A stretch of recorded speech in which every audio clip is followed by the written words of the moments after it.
여러분, 옛날에 매우 친한 두 친구가 살고 있었는데 어느 날 그들은 서로의 앞날을 대해서 얘기를 하면서 조용하게 저녁 강둑을 걷고 있었습니다. 그런데 조금 길을 가다가 보니까 길이 두 갈래로 나뉘게 되었고, 그들은 그 길 가운데서도 한 명은 이 길로, 한 명은 저 길로 가게 되었습니다. 그 길 중에 한 길은 주위에 가수원이 많이 있는 산책하기 좋은 길이었고, 다른 한 길은 언덕 위로 난 길로서 좀 버거워 보이지만 그 언덕 위에는 반짝이는 불빛만이 보이는 길이었습니다. 한 친구는 강둑을 따라서 산책하기 좋은 길로 가자고 다른 친구에게 권유했지만, 그 친구는 언덕 위에 있는 불빛이 있는 길을 택하였다고 나는 그 길을 가겠다고 말하였습니다.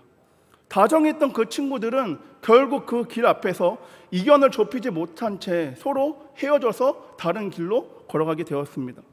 강둑길을 택한 친구는 가는 내내 자기의 의견을 따르지 않는 그 친구를 원망하면서 발걸음을 계속 옮겨갔습니다. 그는 가는 길에 길 옆에 있는 과수원에서 과일이 주렁주렁 달려온 모습을 보고 갑자기 먹고 싶은 충동이 그에게 생기게 되었습니다. 그래서 그는 몰래 그 과일을 훔쳐 먹었습니다. 처음에는 가슴이 두근거렸지만 막상 먹다 보니까 그 과일이 자기가 원래 먹던 과일보다 훨씬 맛 좋은 과일이라는 것을 그는 알게 되었습니다. 그래서 그는 그때부터 그 길을 걸어갈 때 조금씩 몰래 먹는 것에 흥미를 느끼게 되었고, 급기야 남의 것을 내가 소유하고 싶다라는 충동을 이기지 못해서 결국 모든 것을 훔치기 시작하였습니다. 그는 훔치는 일을 계속했고, 어느 날에는 어떤 집에 들어가서 도둑질을 하다가 주인에게 들켜서 그만 그 주인을 죽이고 말았습니다. 마침내 그는 붙잡혔고 사형 선고를 받아 죽을 날을 기다리고 있는 사형수가 되었습니다. 그런데 그러던 어느 날 사형을 앞두고 얼마 안 된 상황 가운데 감옥 안으로 들어오는 신문 한 장을 발견하게 되었는데, 그 신문에서 낯익은 얼굴을 보고 그는 깜짝 놀랐습니다. 그 얼굴은 바로 오래전에 두 갈래에서 서로 엇갈린 채로 헤어졌던 그의 절친한 친구의 얼굴이 신문에 담겨 있었습니다. 당시의 언덕 위의 불빛은 다름이 아닌 조그만 예배당에서 나오는 불빛이었습니다. 그날 그 친구는 거기서 예수님을 영접하였고, 그 후에 그의 생활은 즐겁게 바뀌어져 갔습니다. 그는 열심히 공부하여서 교수와 총장을 역임하게 되었고 유능한 정치인이 되기도 했습니다. 그 신문에 그의 친구의 얼굴이 이렇게 난 이유는 바로 그가 한 나라의 대통령이 되었기 때문에 그 신문에 그 친구의 얼굴이 나타났다는 것입니다. 이 사람이 바로 미국의 제20대 대통령인 제임스 아브라함 가필드였습니다. 두 친구의 엇갈린 선택이 훗날에 이처럼 판이한 결과를 불러오게 된 것입니다. 여러분, 하나님은 저와 여러분에게 어떠한 분이신가요? 여러분, 하나님은 우리에게 참 좋으신 분이십니다. 하나님은 우리를 푸른 초장으로 쉴만한 물가로 인도하시는 아주 참 좋으신 분이십니다. 그래서 다윗은 시편 23편 1절과 3절에 여호와는 나의 목자시니 내가 부족함이 없으리로다. 그가 나를 푸른 풀밭에 누이시며 쉴만한 물가로 인도하시는도다. 내 영혼을 소생시키고자 자기 이름을 위하여 의의 길로 인도하시는도다 라고 하나님을 고백하였습니다. 이처럼 하나님은 저와 여러분의 우리의 목자이시며 우리의 부족함을 채워주시는 분이시며 우리를 쉴만한 물가로 의의 길로 인도하시는 분이십니다. 그런데 이런 하나님이 우리를 쉴만한 물가로만 인도하시는 분은 아니십니다.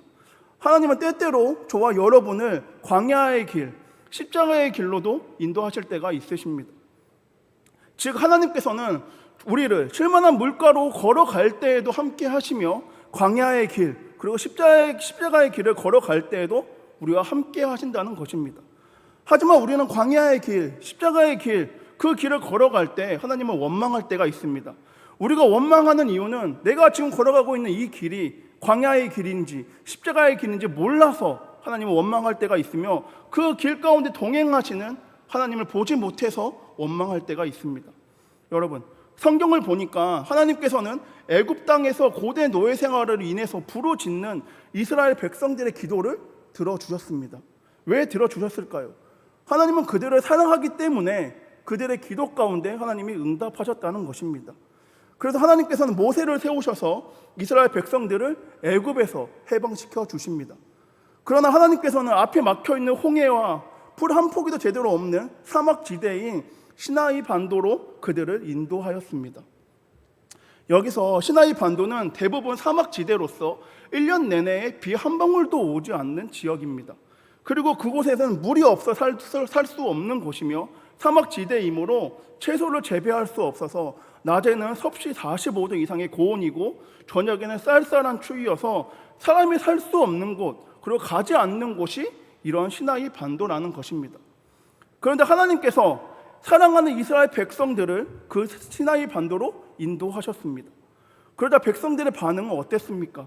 이스라엘 백성들은 하나님 앞에서 불만을 노골적으로 토로하기 시작합니다. 지금까지 인도하신 하나님의 은혜를 다 잊고 하나님의 사랑을 다 잊은 채 하나님을 원망하며 이 모든 것들을 후회하기 시작합니다. 여러분, 물론 40년이라는 시간은 결코 짧은 시간이 아닙니다. 그리고 40년 동안 이 고난의 길, 광야의 길은 이스라엘 백성들이 본인들이 원해서 간 것도 아닙니다.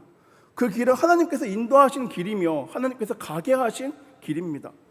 그렇다면 하나님께서 왜 이스라엘 백성들을 이 광야의 길을 걷게 하셨을까요? 오늘 본문 2절을 현대인의 성경으로 읽어드리겠습니다. 여러분의 하나님 여호와께서 지난 40년 동안 광야에서 어떻게 여러분을 인도하셨는지 한번 생각해 보십시오. 여호와께서는 여러분이 실제로 그 명령에 순종할 것인지 아닌지 여러분의 마음을 알아보려고 많은 어려움을 통해 여러분을 시험하셨습니다. 하나님께서는 이스라엘 백성들을 낮추시기 위하여 광야의 길로 인도하였습니다. 여러분, 하나님이 미워하고 싫어하는 것 중에 교만이 있습니다. 다시 말해서 잘난 체 하면서 자기를 높이는 것을 하나님은 싫어하십니다. 여러분, 자기를 높이는 사람은 자기가 최고라고 생각하기 때문에 하나님을 섬길 수가 없습니다. 하나님을 잘 섬기려면 먼저 내 안에 있는 자아를 죽이고 교만을 버리고 철저하게 낮아져야 합니다. 그러나 그것은 자기의 힘으로 할 수 있는 일이 아니기 때문에 하나님의 역사하심만을 구하고 나아가야 내 안에 있는 자아가 낮아지고 교만이 꺾일 수 있다는 것입니다. 여러분, 이 고난, 이 광야의 길은 교만한 사람들을 겸손하게 만들어줍니다. 교만한 자가 하나님의 약속의 땅에 들어갈 수 없기 때문에 그래서 이 하나님은 하나님의 자녀들을, 하나님의 사랑하는 이스라엘 백성들을 광야의 길을 통해서 낮아지게 하신다는 것입니다. 그 광야의 길에서 내 모든 것으로 할 수 있다는 생각하고 있다는 이 교만을, 하나님보다 나 자신을 믿고 있다는 이 교만을 꺾으시고 내 힘으로는 모든 것을 할 수 없구나, 나는 지극히 연약한 존재이구나 라는 사실을 깨닫게 하기 위해서, 낮은 자로 인도하시기 위해서 하나님은 그 길로 우리를 인도하신다는 것입니다. 광야의 길을 통해 하나님을 만나고 하나님을 경험할 수 있다는 것입니다. 그 길을 걸어갈 때 낮고 낮은 자가 되어 하나님과 대화하며 하나님의 뜻을 깨닫고 나아갈 수 있다는 것입니다. 그것이 바로 하나님께서 원하시는 광야의 길을 걷는 사람들입니다. 또한 하나님께서는 이스라엘 백성들을 시험하기 위해서 이 고난, 광야의 길을 걸어가게 하셨습니다. 여러분, 고난은 하나님의 시험과 하나님의 저울이라는 말이 있습니다. 그리스도인이 고난을 받게 되면 두 가지 현상이 나타난다고 합니다. 첫 번째는 고난 가운데 하나님 앞에 더욱더 가까이 나아가 부르짖는 사람들이고, 두 번째 사람은 고난 속에서 자포자기하고 원망과 불평 속에서 살아가는 사람들입니다. 그러므로 우리는 고난 가운데에서도 하나님 앞에 범죄하지 않도록 우리는 주의해야 합니다. 우리가 잘 알고 있는 욥은 하나님의 시험 속에서 그 마음이 범죄하지 않고 신앙을 잘 지킴으로 갑절의 은혜를 하나님께로부터 받게 되었습니다. 이처럼 하나님이 주시는 시험, 이 고난은 우리를 망하려고 하는 것이 아니라 우리를 더욱더 강하게, 우리를 더욱더 온전한 길로 가게 하기 위한 하나님의 은혜의 열쇠라는 것입니다. 여러분, 하나님의 고난, 이 광야의 길을 통해 우리의 마음과 태도를 시험하시고 하나님은 확인하고 싶어 하십니다. 그 길 가운데서도 하나님을 원망하지 않고 순종함으로 나아갈 수 있는지, 그 길 가운데서 낮은 자가 되어 하나님만을 바라보고 나아갈 수 있는지를 하나님은 확인하고 싶어 하신다는 것입니다. 오늘 설교의 제목은 길 앞에 섰을 때입니다. 여러분, 저는 신학대학원의 졸업을 앞두고 졸업여행으로 이스라엘 성지순례를 다녀왔습니다. 그곳에서 많은 것을 보고 많은 것을 느끼게 되었습니다. 그 중에 제가 오늘 여러분과 나누고 싶은 두 가지의 길이 있는데 광야의 길과 십자가의 길입니다. 먼저 앞서 나눴던 시나이 반도는 아니지만 저는 세례 요한이 경건 생활을 하였고 예수님의 40일 동안 금식을 하였던 유대 광야에 갈 수 있었습니다. 우리 사진 보여주시면 이곳이 이제 제가 갔던 그 광야의 모습입니다. 다음. 그곳은 시나이 반도와 마찬가지로 낮에는 섭씨 45도 이상의 고온이고 저녁에는 쌀쌀하게 추운 날씨여서 사람이 살 수도 없고 가지도 않는 곳이었고 물도 없어서 나무와 꽃, 식물도 살 수 없는 곳이었습니다. 제가 갔을 때는 낮 온도가 35도, 38도, 체감 온도는 42도로서 무척이나 더운 날이었습니다. 조금만 걸어도 숨이 차오르고 목이 말라서 물을 찾게 되는 곳이었습니다. 또한 나무 한 그루 없어서 그늘 아래에서도 쉴 수가 없었습니다. 저는 이곳을 걸어 다니면서 왜 당시 세례 요한과 예수님을 묵상하게 되었는데 왜 세례 요한과 예수님이 이 광야에서 시간을 보냈을까? 왜 이곳에서 경건 생활을 하였고 왜 이곳에서 40일 동안 금식을 하셨을까? 사람의 생각으로는 도저히 이해되지 않는 행동들이었습니다. 수많은 쉴만한 물가를 두고서 왜 이 광야에서 그들은 시간을 보냈을까? 어려서부터 신앙생활을 하면서 세례 요한과 예수님이 광야에서 시간을 보낸 이유에 대해서 지식적으로는 배워서 알고 있었습니다. 제가 광야에 서 있기 전에 지식적으로 제가 알고 있던 이유는 모든 것을 내려놓고 하나님만을 바라보기 위해서 다른 그 어떤 거 의지하지 않고 낮아져서 하나님만을 바라보기 위해서 광야의 길을 걸었다라는 것이었습니다. 그런데 여러분, 제가 막상 그 길에 서 보니까 그 길을 걸어 보니까 하나님을 생각하기가 쉽지 않았습니다. 그 어떤 것도 의지할 수 없는 광야지만 그 어떤 것도 보이지 않는 광야지만 하나님이 보기에는 하나님을 제가 바라보기에 쉽지 않은 곳이었습니다. 하나님보다 끝없이 펼쳐지는 광야길 가운데 모든 힘이 풀렸고 더운 날씨 가운데 물과 그늘을 찾아서 당장이라도 버스에 가고 싶은 저의 모습이 먼저 보이게 되었습니다. 시간이 지난 후에야 사람의 힘으로는 어떤 것도 할 수 없다는 것을 깨닫게 되었을 때 그때 저는 그 자리에서 하나님을 바라보게 되었습니다. 그리고 왜 세례 요한과 예수님이 쉴만한 물가가 아니라 광야로 왔는지 깨닫게 되었습니다. 제가 그 순간 깨닫게 된 것은 하나님을 만나기에 광야만큼 좋은 곳이 없다는 것이었습니다.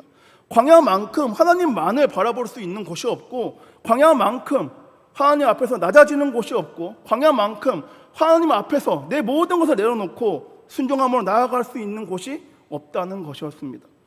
저는 광야의 길에 앞서서 갈릴리 호수와 가버나움 회당 등의 많은 길 가운데 서서 하나님을 묵상하였습니다.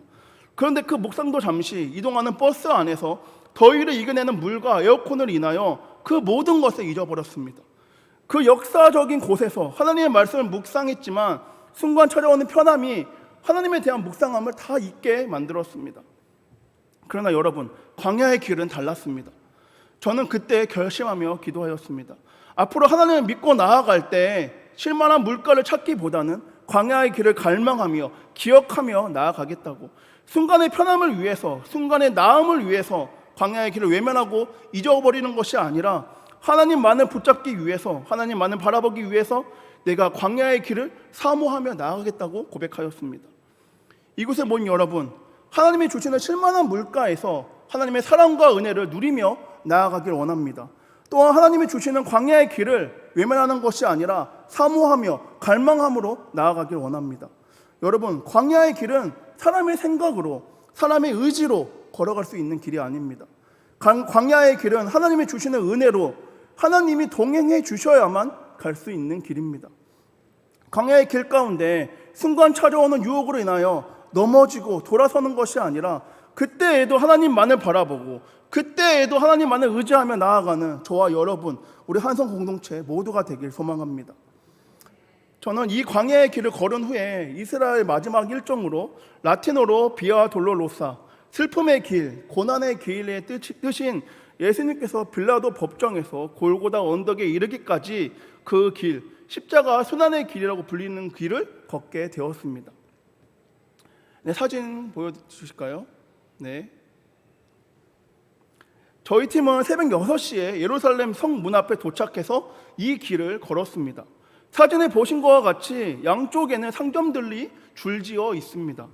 저는 이른 새벽부터 그 길을 걸어갔기 때문에 제가 걸어갈 당시에는 상점들이 문을 열지 않은 상황이었습니다. 그러나 조금 시간이 흐르자 9시부터 상점들이 문을 열기 시작하였고 10시 이후로는 그곳이 십자가의 길이 아닌 상점의 거리로 바뀌게 되었습니다. 그리고 그 길 가운데 교수님의 설명을 듣게 되었습니다. 교수님께서는 매일 새벽부터 오후까지 이 십자가의 길을 걸어가는 순례자들이 많다고 말씀하셨습니다. 그러나 그 많은 순례자들이 처음에는 예수님을 묵상하며 걸어가지만 많은 상점들의 유혹, 쉽게 말해서 1달러의 유혹으로 인해서 이곳저곳 호기심의 유혹으로 인하여 시선은 오직 예수님께로만 향하지 못하고 상점들로 향하고 있다고 말씀하였습니다. 그래서 우리는 그런 유혹을 조금이나마 피하고자 이른 새벽부터 이 길을 걷고 있다라고 말하였습니다. 여러분, 2000년 전에 예수님께서 십자가를 지고 걸어가신 이 길이 지금은 많은 상점들이 들어서 있는 길로 바뀌게 되었습니다. 그리고 예수님의 십자가를 묵상하기 위해서 그 길을 걸어가는 순례자들 중에 몇몇은 많은 유혹으로 인하여 예수님이 아닌 다른 곳으로 시선을 옮길 때가 있다는 것입니다. 여러분, 저는 지금 사역자의 길을 걷고 있습니다. 하나님이 저에게 맡겨주신 이 길이 하나님께 저에게 맡겨주신 길이고 사명, 비전이라고 생각하기 때문에 직장을 그만두고 사역자의 길을 걷고 있습니다. 그리고 성기순례 갈 당시에는 저는 신학을 시작한 지 3년 정도 돼서 대학원 졸업을 앞두고 있는 상황이었습니다. 그때 저는 비전과 앞으로의 계획, 미래를 위해 걱정하며 대학원 후에 저의 삶에 대해서 기도하고 있었습니다. 저는 그 길을 걸으며 하나님의 뜻을 구하며 기도하던 중에 문득 다른 기도 제목이 제 안에 들어왔습니다. 그 다른 기도 제목은 제 안에 지금 들어온 두려움과 불안함이 사라지게 해달라는 기도였습니다. 저는 3년의 시간 동안 나름 하나님께서 맡겨주신 길을 최선을 다해 걸어가고 있다고 생각하였습니다. 하나님이 처음에 저에게 주신 그 사명을 놓지 않고 붙잡고 걸어가고 있다고 생각하고 걸어갔습니다. 그런데 그 십자가의 길 앞에 섰을 때 제가 생각한 만큼 쉬운 길이 아니라는 것을, 사람의 노력과 의지로는 갈 수 있는 길이 아니라는 것을 저는 깨닫게 되었습니다. 그리고 그 모든 것을 깨닫게 되니까 제 안에 두려움과 불안함이 가득 차 올랐습니다. 하나님, 내가 십자가 이 길을 걸어갈 수 있을까요? 예수님이 걸어가신 그 길을 이제 내가 십자가를 메고 걸어가야 되는데 제가 걸어갈 수 있을까요? 그렇게 두려움과 불안함으로 인하여 기도하고 있는 저에게 하나님께서 찾아오셔서 이렇게 말씀하셨습니다. 너는 두려워하지 말라. 내가 너를 구속하였고 내가 너를 지명하여 불렀나니 너는 내 것이라. 여러분, 저는 성지순례를 통해서 광야의 길을 걷고 있는 자들이 십자가의 길을 걸어갈 수 있다는 것을 깨닫게 되었습니다. 그때부터 저는 외롭고 쓸쓸하고 덥고 춥고 아무것도 보이지 않고 들리지 않는 그 길, 하나님만을 바라보며 나아가는 그 광야의 길을 지금도 걸어가고 있습니다. 저는 그 길에서 아무것도 없어도 불평하지 않고 원망하지 않고 후회하지 않고 그 길을 걸어가다 보면 하나님께서 나를 낮추시고 먹이시고 채우신다는 것을 40년 동안 그 길을 걸어가도, 아니 그 이상 하나님이 멈춰라고 말씀하실 때까지 그 길을 걸어가도 내 의복이 헤어지지 않고 내 발이 부러뜨지 않는다는 것을 믿음으로 나아가고 있습니다. 여러분, 그 길 가운데 함께 하시는 하나님을 믿기 때문에 제 안에 있는 두려움과 불안함이 사라지게 되었습니다. 그리고 그 광야의 길 끝에서 주님의 뜻을 깨닫고 십자가의 길을 걸어갈 때에 나 홀로 그 길을 걸어가는 것이 아니라 광야의 길에서 역사하셨던 하나님이 지금도 동일하게 역사하고 계신다는 것을 저는 깨닫게 되었습니다. 말씀을 정리하겠습니다. 고린도전서 1장 18절에 십자가의 도가 멸망하는 자들에게는 미련한 것이요 구원을 얻는 우리에게는 하나님의 능력이라 라고 말씀하셨습니다. 여러분, 우리는 세상을 살아가며 수많은 길 앞에 서게 됩니다. 그리고 우리는 그 길 앞에서 어떤 것을 바라보며 어디로 걸어갈지 결정을 하게 됩니다. 여러분, 인생은 B와 D 사이에 C라는 말이 있습니다. 벌스와 데스 사이의 초이스. 해석을 하면 인생은 태어날 때부터 죽을 때까지의 선택의 연속이다라는 말로써 우리는 삶 가운데 계속된 선택의 길 앞에 서게 된다는 것입니다. 심지어 밥을 먹을 때에도 어느 반찬을 먹을 것인지, 밥을 먹을 것인지, 라면을 먹을 것인지도 우리는 선택하게 된다는 것입니다. 설교 서두에 나눴던 두 친구는 두 갈래의 길에서 선택을 하게 되었습니다. 한 길은 주위에 과수원이 있고 산책하기 좋은 길이며, 다른 한 길은 언덕 위로 난 길로서 올라가기에는 조금 버거워 보이지만 언덕 위에 반짝이는 불빛이 보이는 길이었습니다. 그들은 순간의 선택으로 인하여 각자가 다른 길로 걸어가게 되었고, 그 결과 그들은 다른 미래를 맞이하게 되었습니다. 한 친구는 사형 선고를 앞두고 있는 살인범으로, 다른 친구는 한 나라의 대통령이 되었습니다. 여러분, 여기서 중요한 건 가수원이 있는 산책길이냐, 언덕 위로 난 길이냐, 이것이 중요한 것이 아니라 하나님이 함께 하시는 길이 어느 길이냐라는 것입니다. 여러분, 하나님이 함께 하시는 길은 광야의 길이며 십자가의 길입니다. 또한 하나님께서 우리가 광야의 길, 십자가의 길을 걸어가길 원하십니다. 그러나 그 길은 누구나 걸어갈 수 있는 길이 아니며 사람의 생각과 의지로는 더욱더 갈 수 있는 길이 아닙니다. 그리고 그 길을 걸어가는 사람들을 보며 세상 사람들은 미련하다라고 조롱하며 비난할 것입니다. 여러분, 그럼에도 이 광야의 길, 십자가의 길을 걸어가시겠습니까? 외롭고 쓸쓸하고 아무것도 보이지 않고 들리지 않는 그 길에서 주님만을 바라보며 걸어가시겠습니까? 여러분, 그 길은 누군가가 떠민다고 해서 가벼운 마음으로 걸어갈 수 있는 길이 아닙니다. 외롭고 쓸쓸하고 아무것도 보이지 않고 들리지 않고 사람들이 조롱하고 비난해도 하나님이 계시기 때문에 오직 하나님 한 분만을 바라보고 갈 수 있는 길입니다. 바라기는 우리 한성 공동체 모두가 광야의 길, 십자가의 길 가운데 하나님께서 역사하시며 동행하신다는 것을 믿고 이 길을 함께 걸어가기 원합니다. 여러분, 하나님을 믿는 우리에게 이 광야의 길, 십자가의 길은 선택의 길이 아니라 우리가 반드시 걸어가야 한다는 길인 것을 믿고 나아가기 원합니다. 그 길 가운데서 주님만을 나타내며 나아가는 저와 여러분, 우리 한성 공동체 모두가 되길 소망합니다. 기도하겠습니다. 우리의 예배를 기쁘게 받으시는 주님 감사합니다. 주님, 세상 가운데 살면서 예수님의 십자가의 사랑과 하나님의 역사하심을 잊고 살았던 우리의 모습들, 하나님께 감사와 고백보다는 원망의 목소리를 냈던 우리의 모습들을 이 시간 고백하오니 용서하여 주시옵소서. 이제 하나님이 부어주신 사랑과 은혜를 잊지 않고 이 광야의 길, 십자가의 길을 걸어가기를 원하오니 주님 동행하여 주시옵소서. 우리가 그 길 가운데, 그 길을 걸어갈 때 수많은 길 가운데 흔들리지 않고 수많은 유혹과 환난 가운데서도 주님의 말씀 하나 붙잡고 주님이 보여주는 그 길을 걸어가기 원하오니 주님 역사하여 주시옵소서. 또한 그 길 가운데 우리의 생각과 의지 모든 거 내려놓고 살아계신 주님의 말씀만을 믿고 나아가게 하여 주시옵고, 그 길 끝에 주님께서 잘했다 칭찬받는 예배자, 사명자, 교회가 될 수 있도록 주여 주관하여 주시옵소서. 이번의 말씀은 우리의 주인 되시는 예수님의 이름으로 기도드립니다. 아멘.